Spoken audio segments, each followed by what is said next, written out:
अब मैं सबको वेलकम करता हूं यहां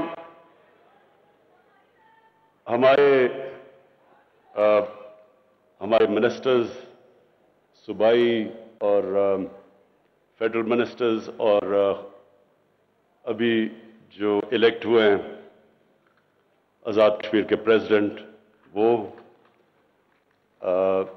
गिलगित बल्तिस्तान के चीफ मिनिस्टर, गवर्नर्स, सबको मैं आज यहां वेलकम करता हूं। अच्छा जी, अब मेरी यहां टीम बैठी हुई है। मैं अभी फैसल जावेद को देख रहा था कि ये इतना वो धरना मिस करता है कि वो जब माइक मिल जाए वो छोड़ता ही नहीं। अब माइक उसको याद आ जाता है वो। और इमरान इस्माइल और फिर अतारा खेल, ईसा खेल भी, हमने सारी कैंपेन की, जो कैंपेन हमारी थी वो सारी मुझे याद है ईसा अताउल्लाह के तराने के ऊपर। और फिर अब्रार, आपका भी जो टैलेंट है माशाल्लाह मैं दाद देना चाहता हूं, बड़ा वर्सेटाइल है आपका टैलेंट। और अब मुझे समझ नहीं आ रही कि मैं अपने गवर्नर इमरान इस्माइल को किस तरह उसकी दाद दूं, क्योंकि उसमें अब पता नहीं पोटेंशियल ये तरानों का ज्यादा है या इसकी गवर्नरशिप में ज्यादा है, लेकिन उसका काज़मान सबको देना चाहिए। अच्छा जी, मैं ये 3 साल जो हमारी परफॉर्मेंस है वो आपके सामने रखने से पहले मैं एक चीज, क्योंकि जो यूथ है वो हमारा फ्यूचर है, हमारी ज्यादातर आबादी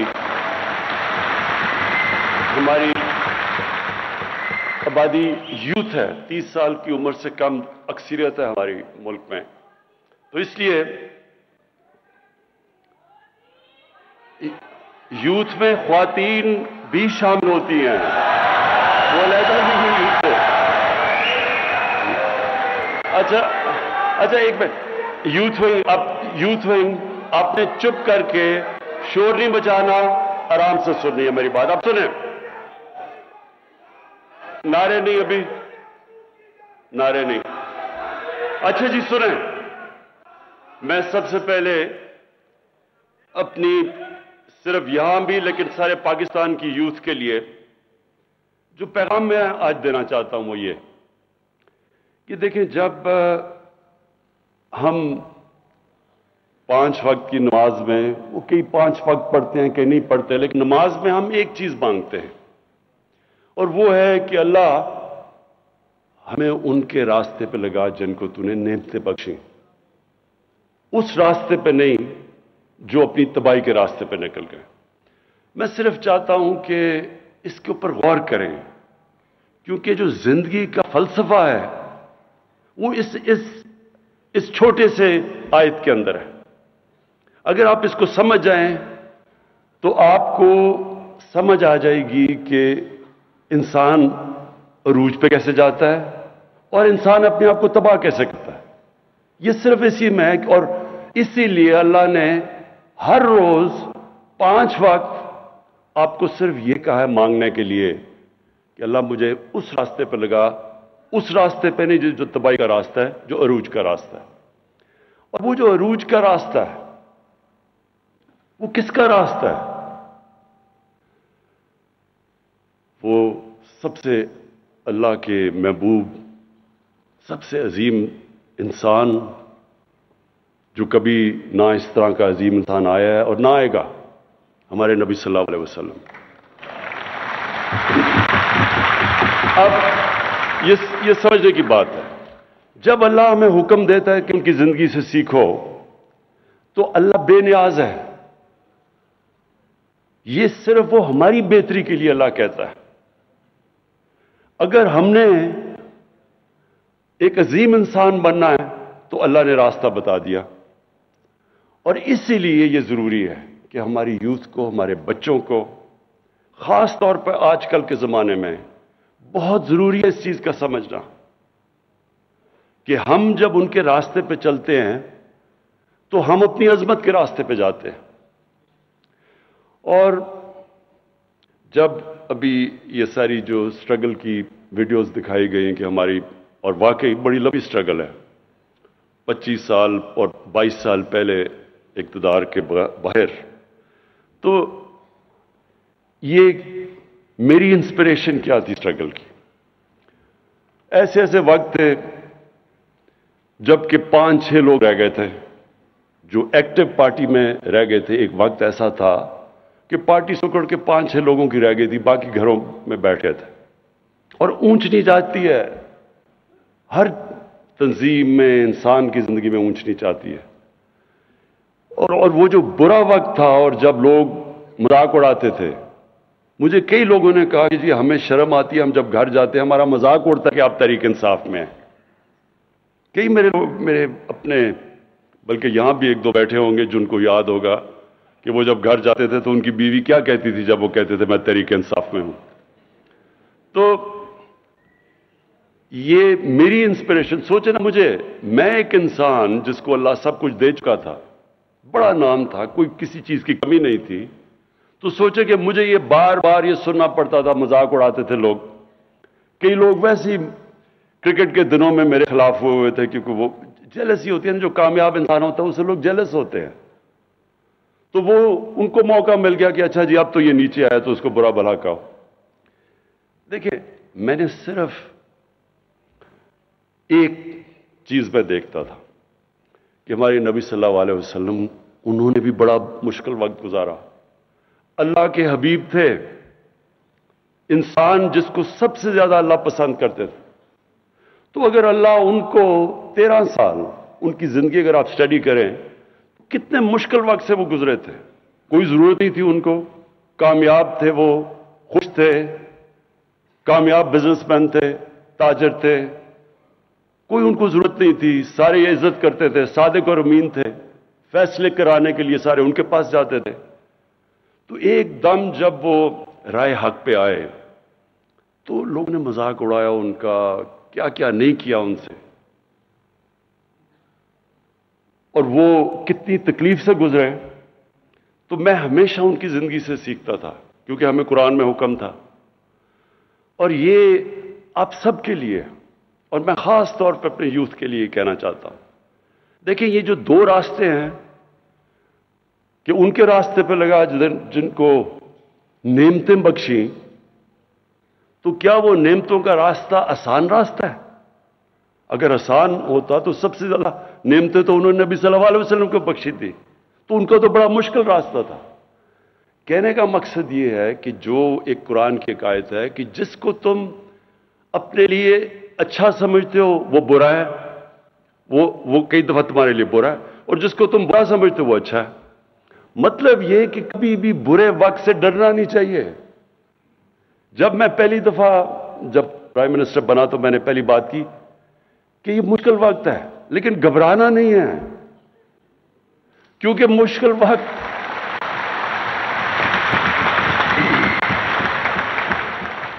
क्योंकि मैंने तो अपनी सारी जिंदगी मुश्किल वक्त देखे हैं। जब आप स्पोर्ट्स खेल रहे हैं और ऊपर कोशिश कर रहे हैं कि सारे मुल्क में टॉप 11 खिलाड़ियों में आओ, फिर दुनिया का मुकाबला करो, तो वहां तो ऊंच नीच होती है, हार जीत होती है।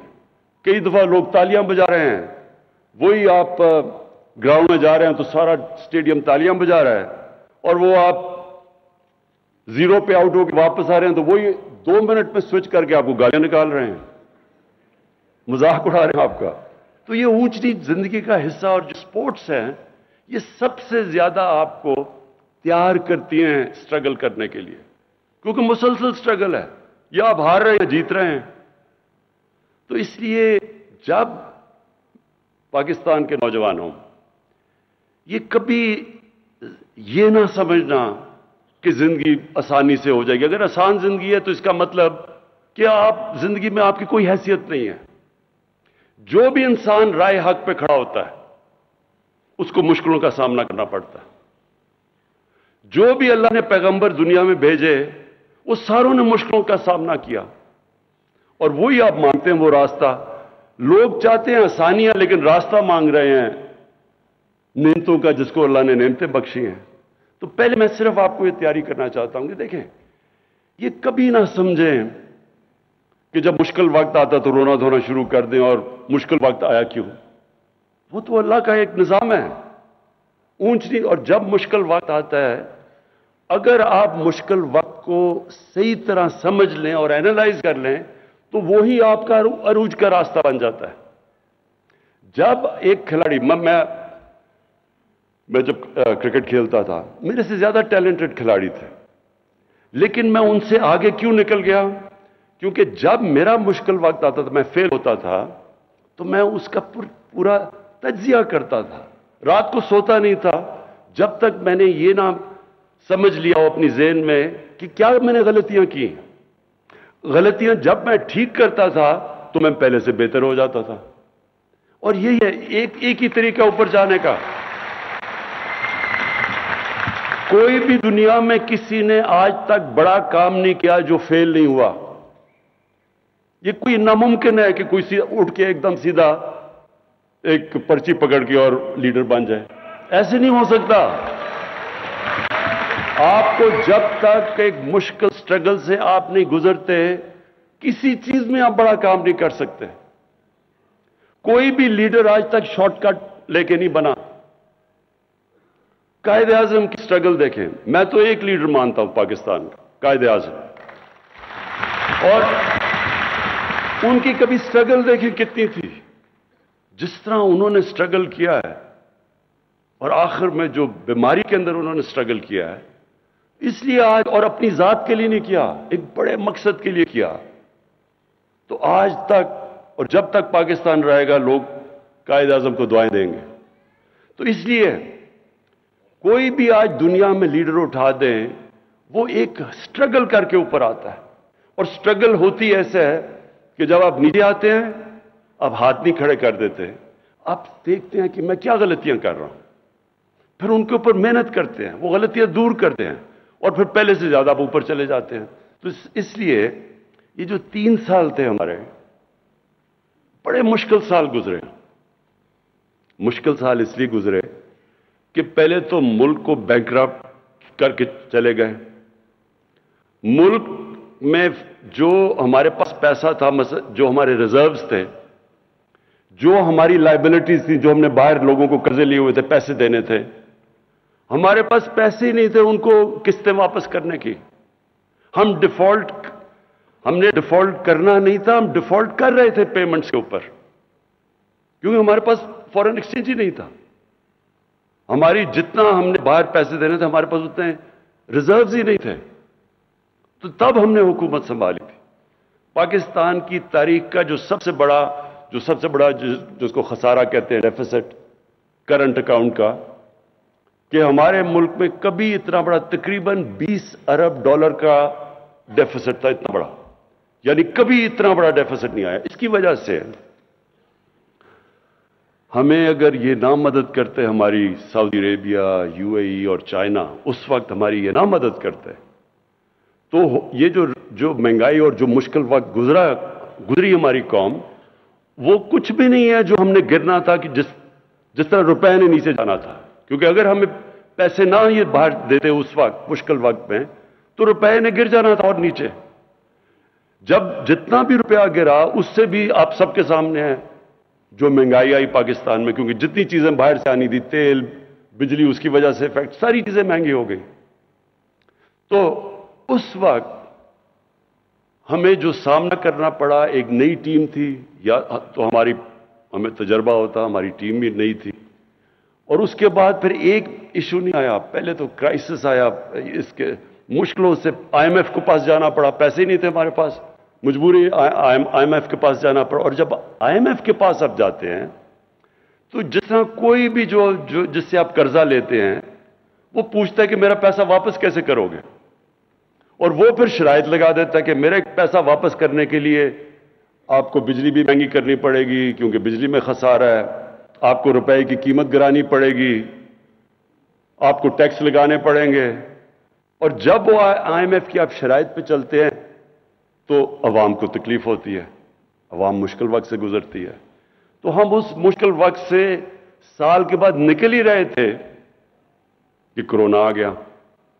کورونا سے پہلے بھی ایک چیز ہوئی، پلوامہ آ گیا.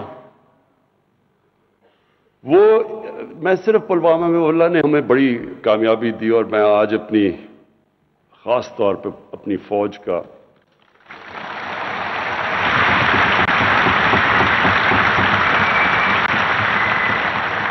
ख़ास तौर पे उनका इसलिए शुक्रिया उनका अदा करता हूँ, अल्लाह का शुक्र करता हूँ कि हमारे पास ऐसी फ़ौज और एयरफोर्स है।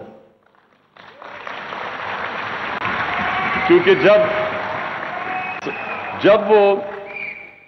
जब वो फैसला करना था, और बड़ा जब उन्होंने हमारी पाकिस्तान में आके रात को वो बमबारी की उनके जहाज ने, तो उस वक़्त मुझे एहसास हुआ कि अगर हमारे पास इस तरह की फ़ौज ना हो जो हमें कॉन्फिडेंस हो कि ये हमें सिक्योरिटी देगी, तो कितना एक ताकतवर, एक बड़ा मुल्क, 7 गुना ज्यादा बड़ा मुल्क, उसके सामने क्या करेगी, हमारी अवाम क्या करेगी।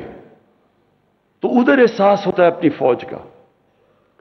और फिर मुझे ये इन 3 सालों में जो सबसे ज्यादा तकलीफ हुई कि जिस तरह ये जो माफिया है, इन्होंने हमारी फौज के खिलाफ जो तकरीरें की, जो स्टेटमेंट्स दी। लेकिन मैंने भी फौज की तनकीद की हुई है माजी के अंदर, मैंने भी किया। कोई भी इदारा है, अदली है, वो भी गलतियां करती है, फौज भी गलतियां करती है, हम पॉलिटिशियंस गलतियां करते हैं। लेकिन ये तो नहीं मकसद कि आप अपनी फौज को बुरा भला कहना शुरू हो जाए और फौज के पीछे पड़ जाए। और फौज के पीछे इसलिए पड़े हैं कि आप चाह रहे हैं कि किसी तरह फौज गवर्नमेंट को गिरा दे, या अपने आप को डेमोक्रेट्स कहते हैं और उनके पीछे पड़े हुए हैं एक डेमोक्रेटिक गवर्नमेंट को गिरा दें। तो इसलिए जो उन्होंने तनकीद की, और बाहर जो पूरी, हमें पता है कि हिंदुस्तान की लॉबी पूरी तरह कोशिश में है कि पाकिस्तानी फौज को बुरा भला कहे, उसके पीछे पड़े। अभी जो अफगानिस्तान में हो रहा है, पूरा जोर लगाया हुआ कि जी ये तालिबान सिर्फ जीते हैं पाकिस्तान की फौज की वजह से, और पूरी कैंपेन चली हुई है हमारी फौज को डिस्क्रेडिट, और अब से नहीं, देर से चल रही है। और यहां बैठे हुए लोग पूरा उन्होंने महाज बनाया हुआ है फौज के खिलाफ। और मैं ये आपको कहता हूं कि मैंने वैल्यू किया अपनी फौज को जब वो पुलवामा हुआ, कि हमें एक कॉन्फिडेंस था, इसलिए हम दिलेरी से उनको कह सकते थे, नरेंद्र मोदी को, कि अगर तुमने कुछ किया तो हम तुम्हें वापस जवाब देंगे। अगर हमारी फौज अगर ना होता ये, तो खुद सोच ले कि मैंने पता नहीं क्या मुश्किल वक्त गुजरना था। अच्छा, उसके बाद कोरोना हो गया। अब कोरोना के अंदर अब लोगों को पूरी तरह अंदाजा नहीं है कि वो कितना हमारे लिए मुश्किल वक्त था। एक मिनट बस, अब आपने मुझे इंटरप्ट नहीं करना, ओके?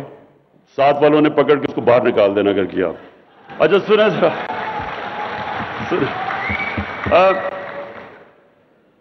देखें मुश्किल क्या था। हम देख रहे थे बाहर, वहां जनाब स्पेन के अंदर, इटली के अंदर, इंग्लैंड के अंदर वो उनके हॉस्पिटल भरे हुए हैं, लोग सड़कों पे हैं उनके, यानी जो मुल्क जिनके पास हमारे से 30-30, 40-40 गुना बड़ा जीडीपी था, दौलत थी, वहां हम हालात देख रहे थे। और वो सारों ने लॉकडाउन किया हुआ था। फिर उधर से देखा जी नरेंद्र मोदी ने भी लॉकडाउन कर दिया, तो सारों ने हमें प्रेशर डाला कि आप भी लॉकडाउन करें। और वो बहुत मुश्किल वक्त था। हाँ, लॉकडाउन तो करना चाहिए कि अगर आपकी ये बीमारी फैल रही है, हमें पता है कि लॉकडाउन से वो रुक जाती है, वो कम हो जाती है, फैलती कम है। लेकिन साथ कि हमारे वो लोग जो दिहाड़ीदार थे, जो गरीब लोग थे, जो दिन को पैसा बना के बच्चों को खिलाते थे, तो उनको क्या बनना था। और बड़ी हमारी ऑपोजिशन के मेंबर्स ने तनकीद की, और लोग, मेरी अपनी पार्टी में भी कई लोग घबरा गए कि एकदम ये हो रहा है, और अगर और फैल गया, हमारे हॉस्पिटल से प्रेशर पड़ गया। लेकिन मेरा ये ईमान है, हमने फैसला किया, और बड़ा मुश्किल फैसला किया, कि हम जो भी हो जाए, हम ये पूरी तरह लॉकडाउन नहीं करेंगे, क्योंकि हमारे गरीब भूखे मर जाएंगे। और उसकी वजह से मेरा ये ईमान है कि अल्लाह ने उसकी बरकत आई हमारे ऊपर, उसने बचा लिया हमें, हमने अपने। और फिर ये सुने, वर्ल्ड इकोनॉमिक फोरम ने पाकिस्तान की मिसाल दी कि वो मुल्क है जिसने अपनी बेहतरीन तौर पे अपनी इकोनॉमी बचाई। वर्ल्ड हेल्थ ऑर्गेनाइजेशन ने पाकिस्तान की मिसाल दी कि कोरोना से इन्होंने सबसे बेहतर तरीके से उसको उन्होंने हैंडल किया। और फिर इकोनॉमिस्ट ने कहा कि पाकिस्तान वो दुनिया में 3 मुल्कों में से है जिसने अपनी इकोनॉमी भी और कोरोना को भी हैंडल किया। इधर मैं फिर अपनी टीम को, क्योंकि अगर हम गलत फैसला कर लेते, मैं आज आपको बताऊं, यहां लोगों ने भूखे मरना था, जो आज हिंदुस्तान में हो रहा है। अगर हिंदुस्तान के अंदर जिस तरह की गुर्बत आई है, जिस तरह को उन्होंने लॉकडाउन लगाया, और जिस तरह मुझे पार्लियामेंट में ऑपोजिशन वाले कह रहे थे, मिसालें दे रहे थे हिंदुस्तान की, तो आज हमारे मुल्क के अंदर जिस तरह की गुर्बत थी, आप अंदाजा नहीं लगा सकते। क्योंकि सारी दुनिया के अंदर कोरोना के अंदर गरीब पिस गया। लॉकडाउन सबसे ज्यादा तबाही मचाता है गरीब को।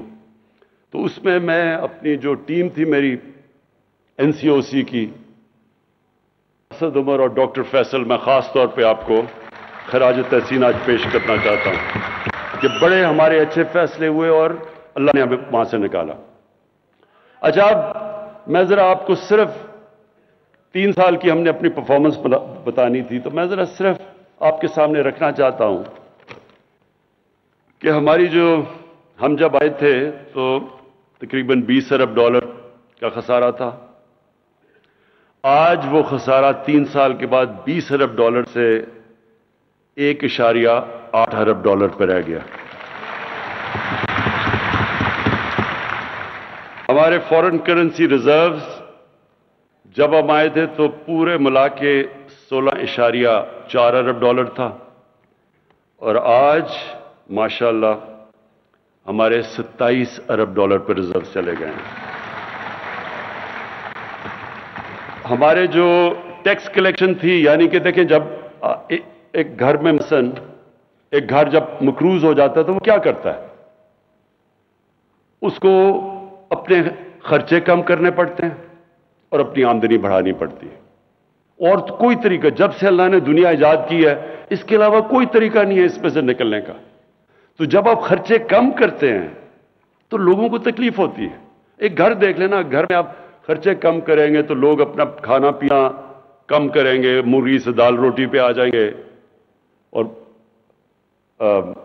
बच्चों को अच्छे से स्कूल से निकाल के दूसरे स्कूल में डाल देंगे, क्योंकि आपको मुश्किल वक्त से तो गुजरना पड़ता है। हर घर को जब ये एक घर मकरूज हो जाता है उसको ये करना पड़ता है, तो तब घर वालों को तकलीफ होती है। तो वो बड़ी तकलीफ से हमारे लोग गुजरे, और मैं ये भी अल्लाह का शुक्र करता हूं कि बड़ी माशाल्लाह हमारी एक दिलेर कौम है, हम उससे बड़े सब्र से निकले। तो फिर हमारी जो कलेक्शन थी, टैक्स कलेक्शन, हमारी टैक्स कलेक्शन जब हम आए थे तो 3,800 अरब थी। 3,800 अरब रुपया हमारी टोटल टैक्स कलेक्शन थी। आज वो पहुंच गई है 4,700 अरब पे हमारी टैक्स कलेक्शन। और ये जो सारे मैं आपको फिगर्स दे रहा हूं, ये सागदार के नहीं हैं, ये असल हैं। उसके बाद हमारी जो रेमिटेंसेस हैं, जो बाहर से, और हमेशा ये याद रखें, आपका इस मुल्क का सबसे बड़ा असासा बैरून मुल्क पाकिस्तानी है। ये सबसे बड़ा हमारा असास है। इन्होंने हमें इस वक्त, हमें इस कौम को उनका खास शुक्रिया अदा करना चाहिए, क्योंकि इन्होंने हमें बड़े मुश्किल वक्त से निकाला। हमारी रेमिटेंसेस थी जब हम आए, जो ओवरसीज पाकिस्तानी जो पैसा भेजते थे, वो थी 19.9 अरब डॉलर, और आज हमारी रेमिटेंसेस पहुंच गई हैं 29.4 अरब डॉलर। तकरीबन 10 अरब डॉलर एक्स्ट्रा रेमिटेंसेस आए। अच्छा, फिर जो हमारा, जिस वक्त हम बिल्कुल शुरू में आए तो जब खर्चे कम किए, हमारी इकॉनमी कमजोर हुई, बेरोजगार हो गए। आज देखें जरा हालात, आज हमारे जो इकोनॉमी, जो इंडस्ट्री जो उठाती है इकोनॉमी, उसमें जो इजाफा हुआ है वो 18% हुआ है।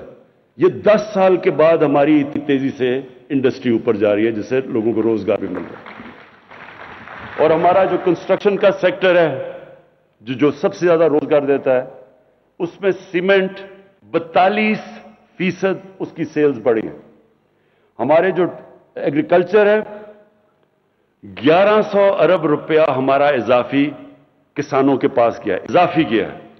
और उसके वो नजर आता है कि रिकॉर्ड हमारी मोटरसाइकिलों की बिकी हैं, रिकॉर्ड ट्रैक्टर हमारे बिके हैं, और गाड़ियों की सेल 85% बढ़ गई है। टोयोटा ने अपनी सारी तारीख में इतनी गाड़ियां नहीं बेची जो आज बेची हैं। इसका मतलब कि लोगों के अंदर खुशहाली आ रही है।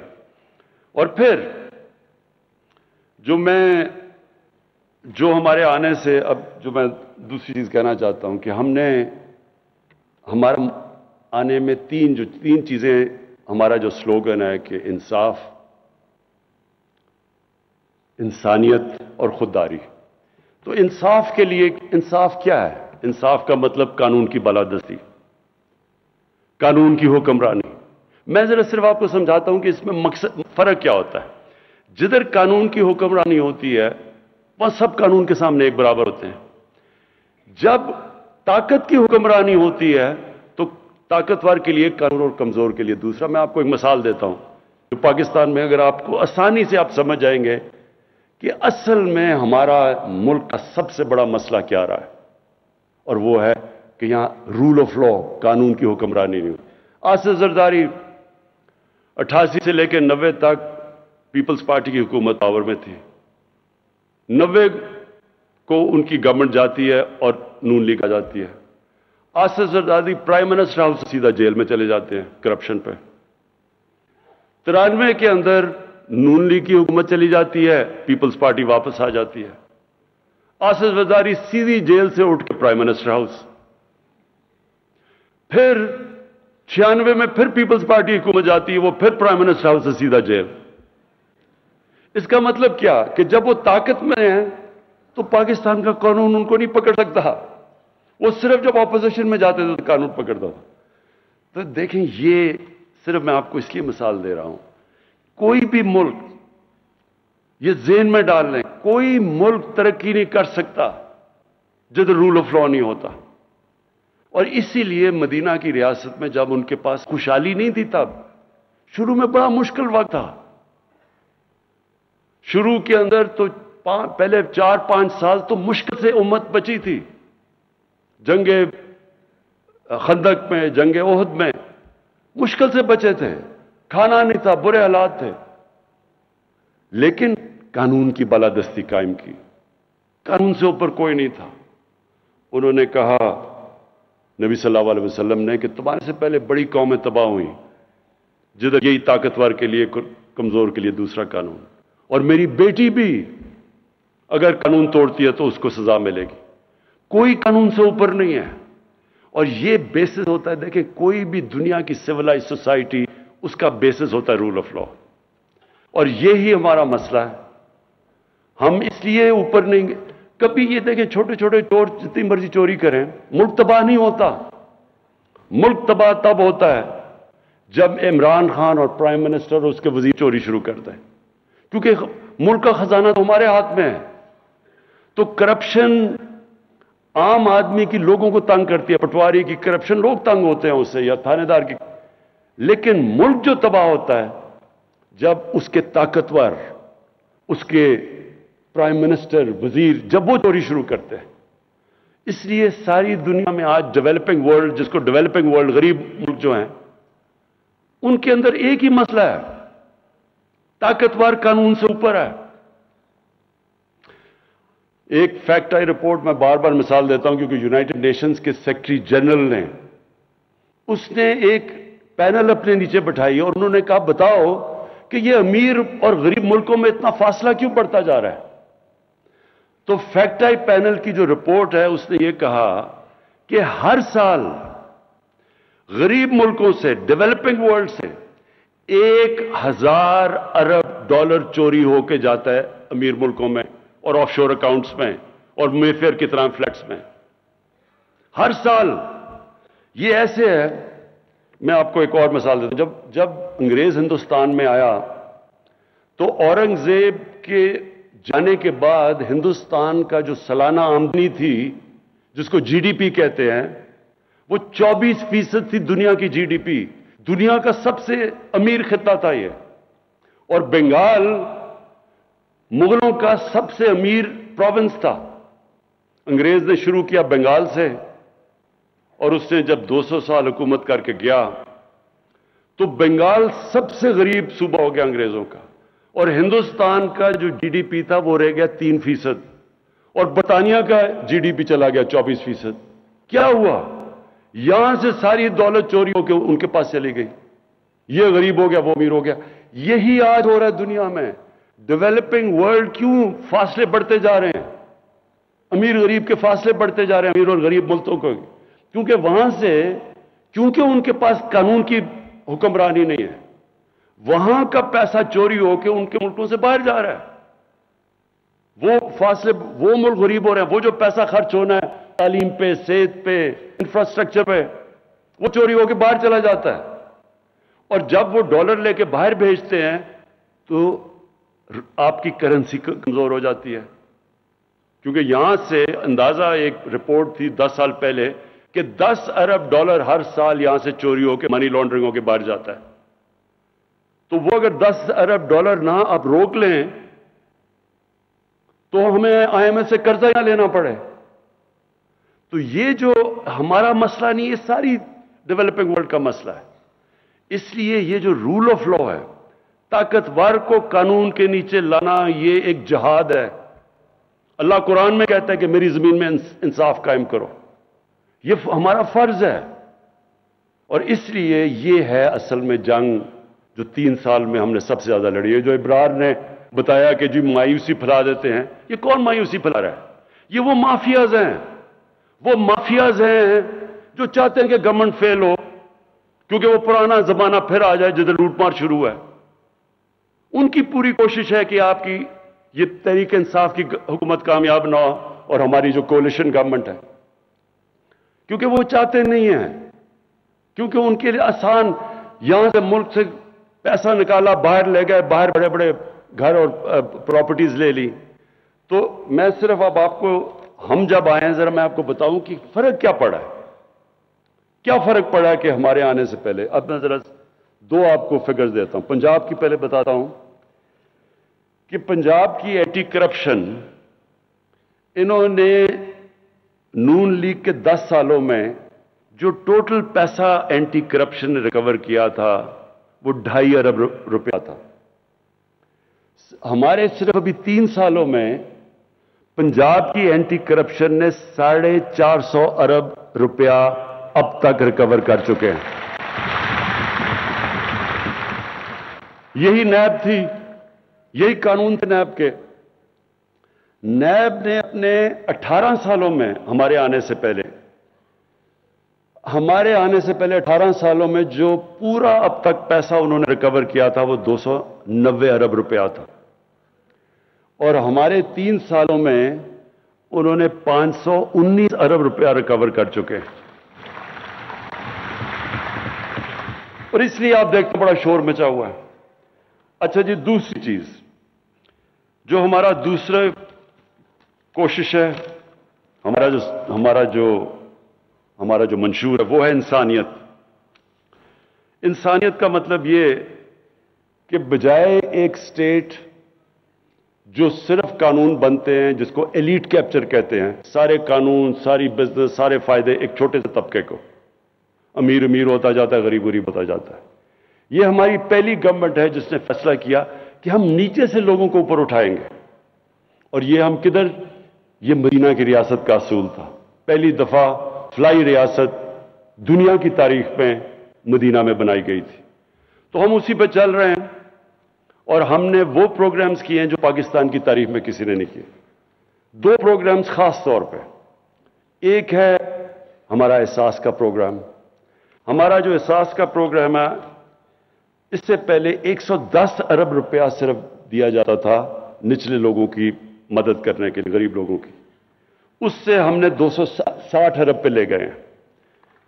110 से 260 अरब पे हमारा चला गया। हमने जो एहसास पे, जब कोरोना हुआ तो जो पैसा खर्च किया हमने एहसास पे, वर्ल्ड बैंक ने रेट किया, जो सारी दुनिया में पैसे खर्च कर रहे थे ना कोरोना के दौरान, तो वर्ल्ड बैंक ने जो हमारी रेटिंग दी हमारे एहसास के प्रोग्राम को, वो सारी दुनिया में नंबर 3 पे पाकिस्तान था कि सबसे बेहतरीन, शिफाफ और एफिशिएंट तरीके से हमने पैसे बांटे। और एहसास प्रोग्राम के अंदर और भी खास तौर पे मैं, जो हमारी कोशिश है कि अपनी औरतों को हम उठाएं। हमारी औरतें खास तौर पे जो गरीब इलाकों में हैं, जो देहातों में हैं, इनको हमारी पूरी कोशिश उठाने की। और इनको बेहतरीन तरीका उठाने का क्या है? तालीम देना। एहसास प्रोग्राम के अंदर हमने जो स्कूलों के अंदर स्कॉलरशिप्स रखी हैं बच्चियों के लिए, वो बच्चों से ज्यादा है, लड़कों से ज्यादा है।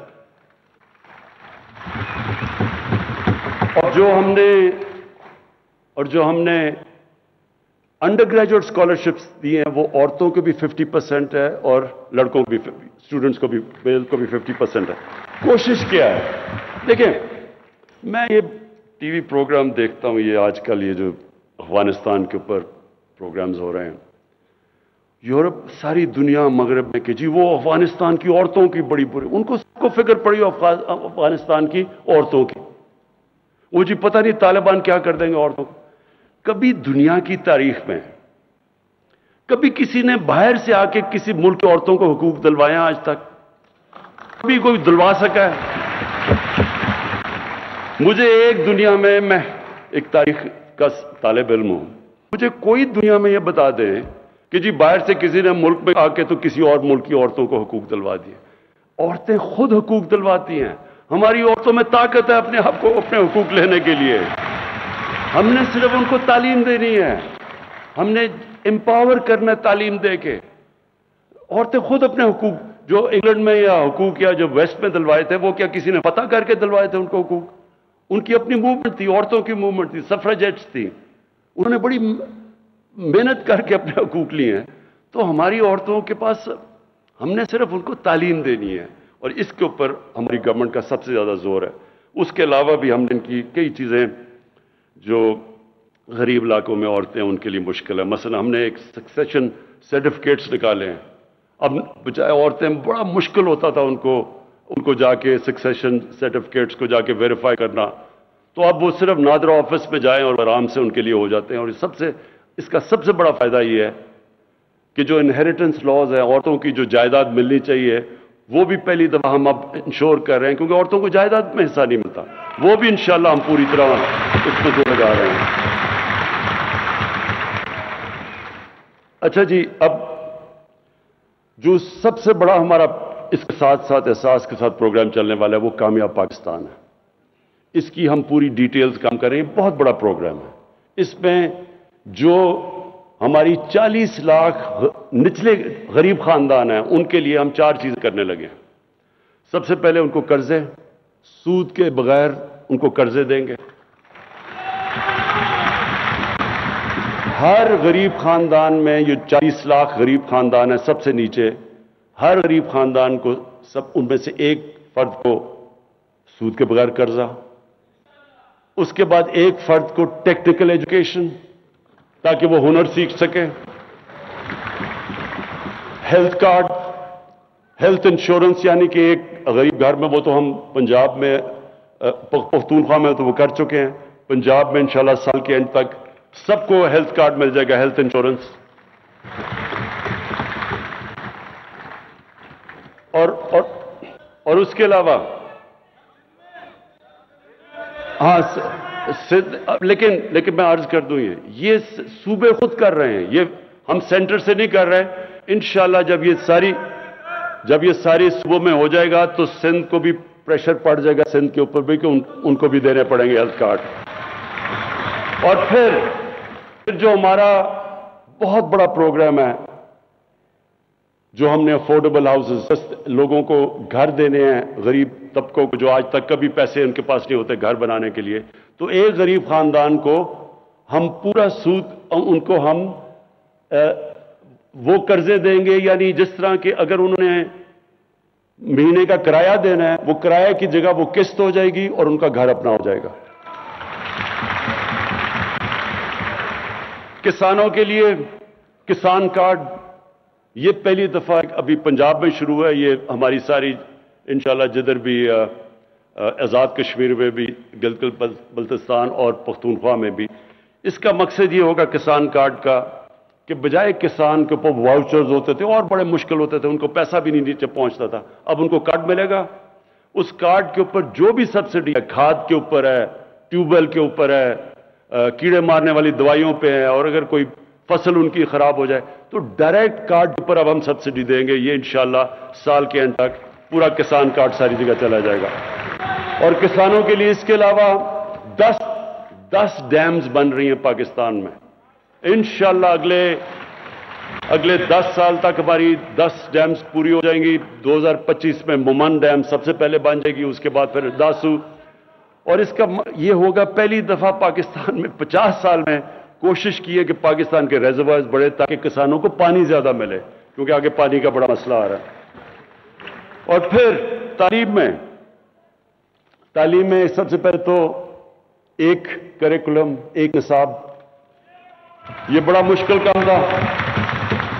میں اپنی ٹیم کو دونوں جو ہمارے پروونشل اور فیڈرل ایجوکیشن منسٹرز ہیں ان کو خاص طور پہ میں داد دیتا ہوں۔ بڑا مشکل کام ہے ایک نصاب، کیونکہ انگریزوں کا بنایا ہوا سسٹم تھا، ایلیٹ کے لیے انگلش میڈیم، لوگوں کے لیے اردو میڈیم، 7 دینی مدرسے، 3 سسٹمز تھے۔ یہ بڑی مشکلوں سے ہم ایک نصاب لے کے آئے ہیں، اور اس کا مقصد کیا ہے؟ اس کا مقصد یہ ہے کہ عام لوگوں کو جن کو موقع ہی نہیں ملتا اوپر آنے کو کیونکہ ان کو انگریزی نہیں آتی، تو ان کو انگریزی بھی سکھائی جائے، اور دوسری طرف جو انگلش میڈیم ہے وہ بالکل ایک علیحدہ ہی قوم نہ بن جائے، وہ ان کے اندر بھی پاکستانیت ڈالیں۔ اور ساتھ ساتھ جو سب سے بڑی چیز انشاءاللہ اگلے 5 مہینے میں ہو جائے گا، 8، 9 اور 10 میں کلاسز میں ہم ایک سیرت نبی کا پورا ایک کورس شروع کر رہے ہیں۔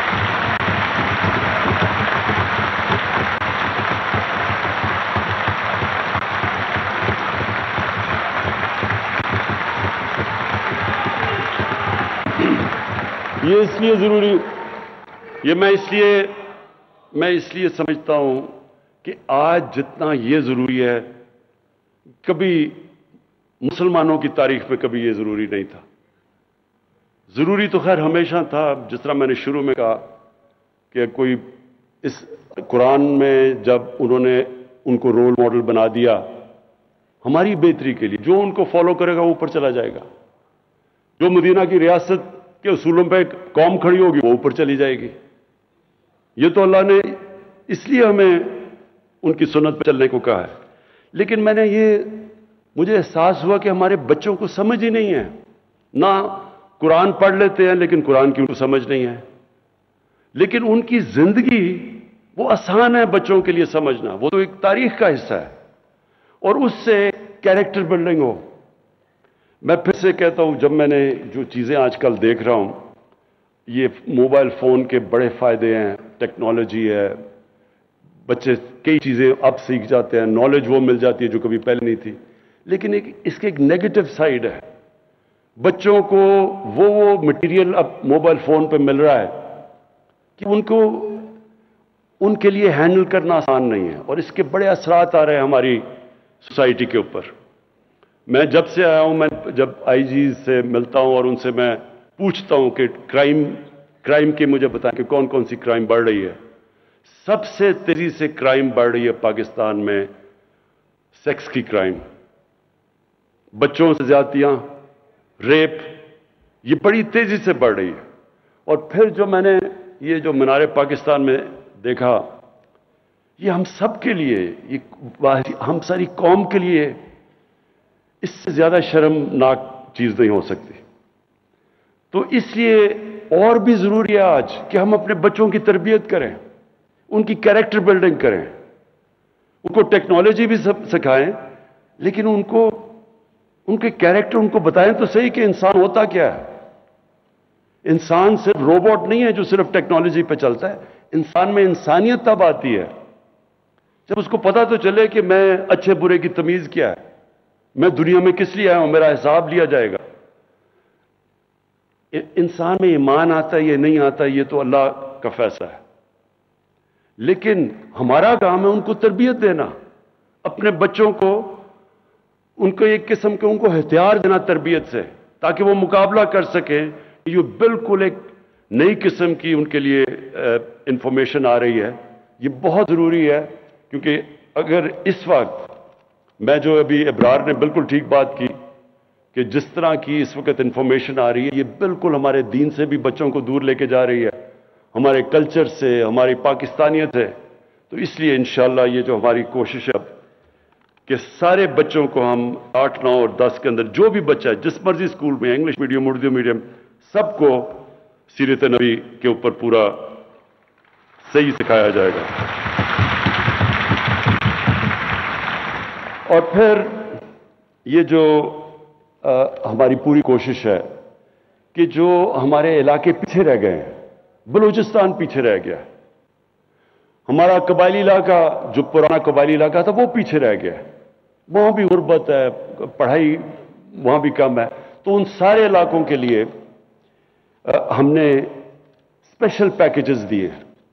बलूचिस्तान में हमारी गवर्नमेंट नहीं है, सिंध में हमारी गवर्नमेंट नहीं है, लेकिन हमने सिर्फ गुर्बत के ऊपर स्पेशल पैकेजेस दिए हैं। हमने 14 सिंध की डिस्ट्रिक्ट्स, 9 बलूचिस्तान की डिस्ट्रिक्ट्स और गिलगित बल्तिस्तान, उनके लिए हमने 1300 अरब रुपया हमने एलोकेट किया है इनको उठाने के लिए।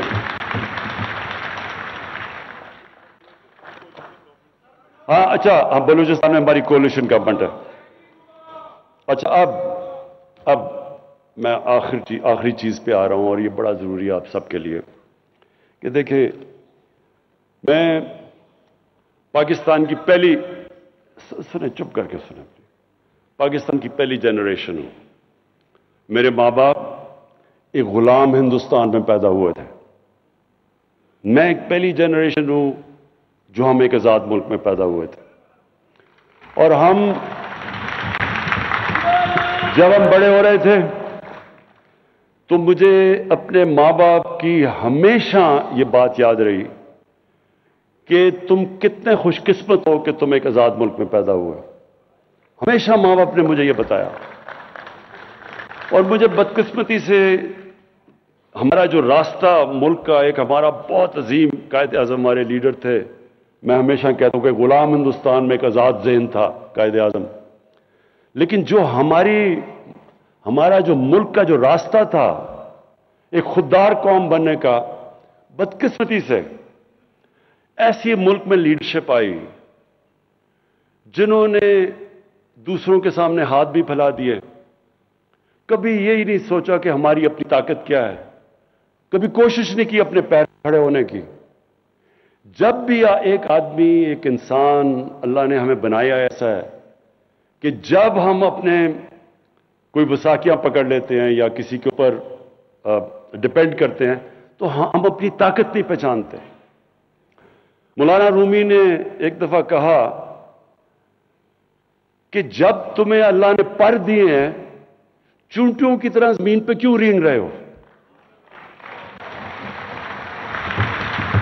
जब हम अपनी ताकत ही नहीं पहचानते और हम लोगों के सामने हाथ फैला देते हैं, हम अपनी इज्जत और वकार खो बैठते हैं।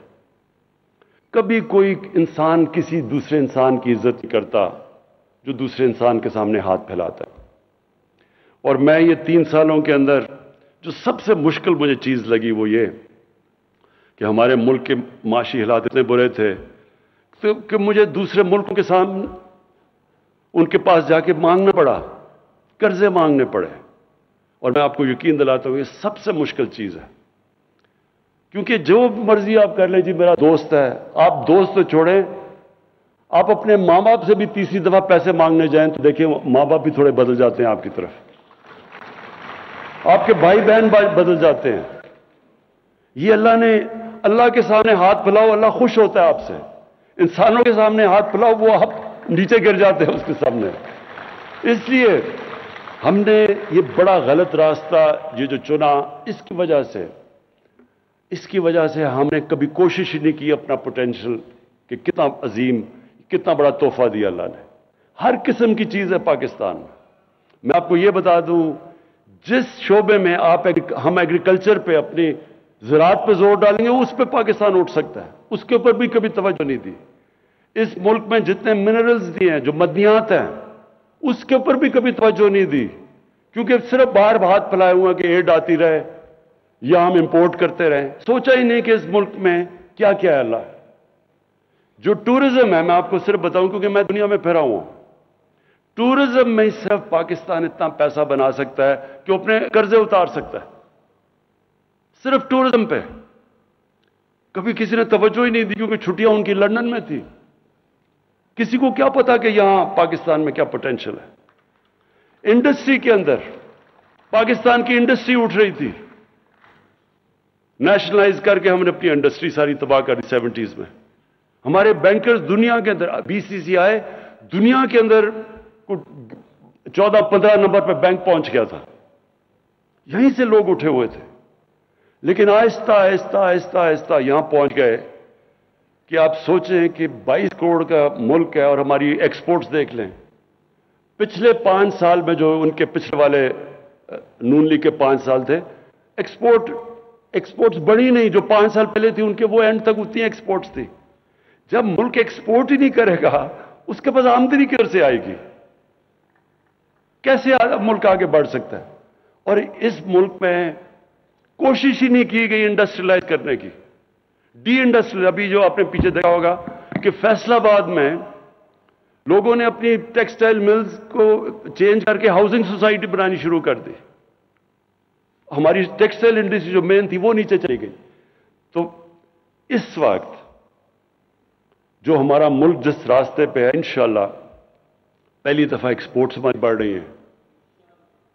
ہمارا ریمیٹنسز جو ہمارا اوورسیز پاکستانی، یہ یاد رکھیں سب سے بڑا اثاثہ بیٹھا ہوا ہے.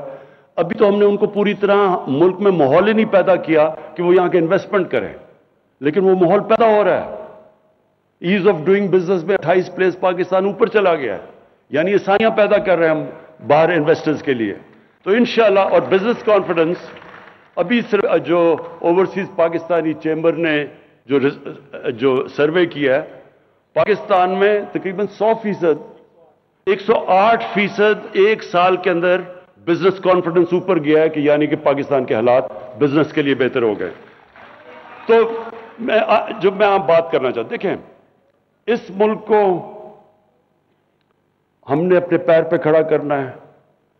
ہم نے جو فیصلہ کیا، جب ہم نے کہا کہ ہم کوئی اپنے ملک کو استعمال آگے سے نہیں ہونے دیں گے.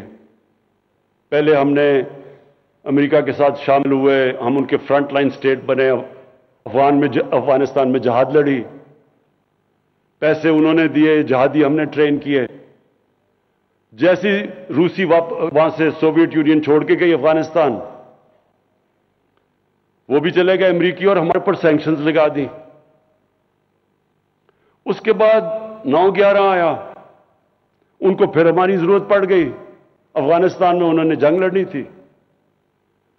انہوں نے پھر پاکستان کو کہا کہ جی ہماری تمہیں ضرورت ہے. میری طرح کے لوگوں نے کہا کہ ہمیں اس جنگ میں شرکت نہیں کرنی چاہیے، یہ ہماری جنگ نہیں ہے. ہمیں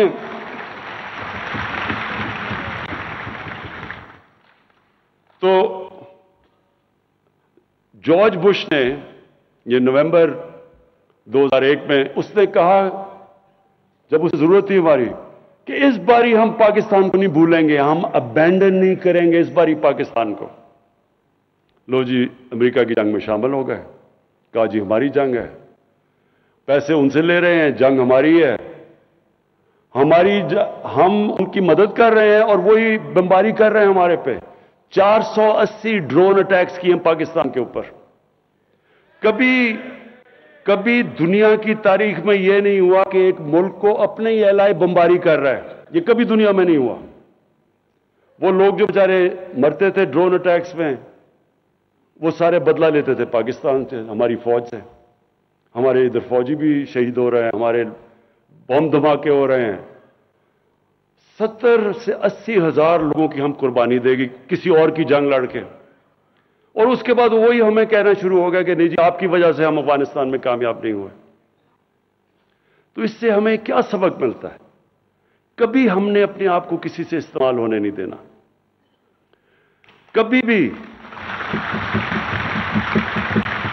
कभी हमने अपने लोगों को इस तरह नहीं हमने कुर्बान होने देना किसी और के लिए, क्योंकि उन्होंने तो कुछ नहीं अप्रिशिएट किया।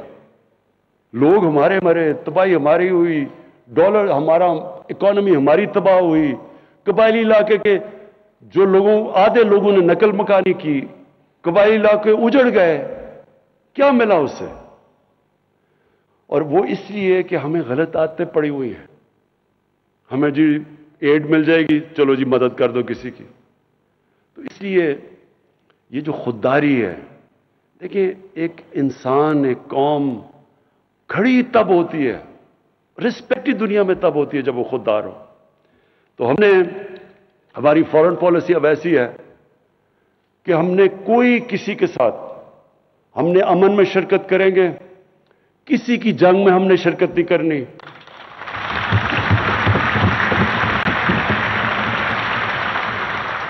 और अफगानिस्तान के ऊपर मैं आखिरी बात कर दूं कि जो अफगानिस्तान में हुआ, जिस तरह 300 तकरीबन 3 लाख अफगान फौज लड़ी नहीं। कई लोग कहते हैं जी देखें बड़े बुज़दिल हैं, वो लड़े नहीं। ये ज़हन में डालने के अफगान कौम दिलेर कौम है, न डर कौम है, लड़ने वाली कौम है।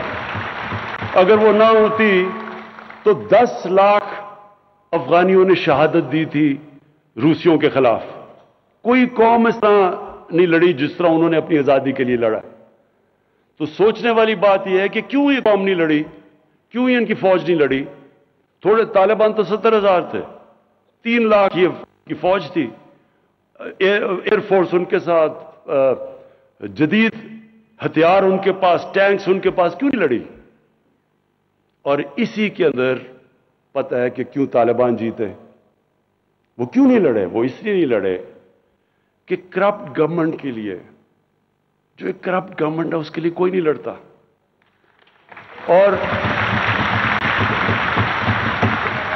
और दूसरी चीज, अफगानियों की एक साइकी है, वो हमेशा जो बाहर से आता है, जो उनके ऊपर फतह करने की कोशिश करता है, वो कौम उनके अगेंस्ट खड़ी हो जाती है। वो आजाद अपनी आजादी के लिए लड़ते हैं।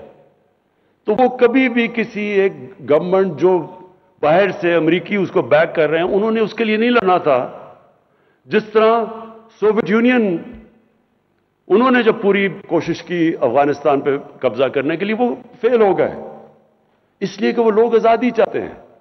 और अब जो हालात है अफगानिस्तान में, हमारी पूरी कोशिश होनी चाहिए, और मैं दुनिया की कम्युनिटी को कहता हूं, पूरी कोशिश होनी चाहिए कि अफगानिस्तान की इस वक्त उनकी गवर्नमेंट की मदद करें। जो तालिबान है, उन्होंने क्या चीजें कही? उन्होंने कहा कि हम सबको शामिल करेंगे। ये बड़ी जबरदस्त चीज है। यही तो चाह रहे थे दोहा के अंदर जो टॉक्स थी, उसमें क्या चाह रहे थे तालिबान से? कि इंक्लूसिव गवर्नमेंट हो। वो मान गए हैं। ह्यूमन राइट्स है, वो कहते हैं हाँ ह्यूमन राइट्स। एमनेस्टी, उन्होंने सबको माफ कर दिया है। और उन्होंने कहा कि हम अपनी जमीन इस्तेमाल नहीं होने देंगे दहशतगर्दी के लिए। ये दुनिया चाहती थी। तो जब उन्होंने ये कह दिया है, तो ये क्या मतलब कि नहीं वो आगे पता नहीं अपनी जुबान पे खड़े होंगे या नहीं होंगे?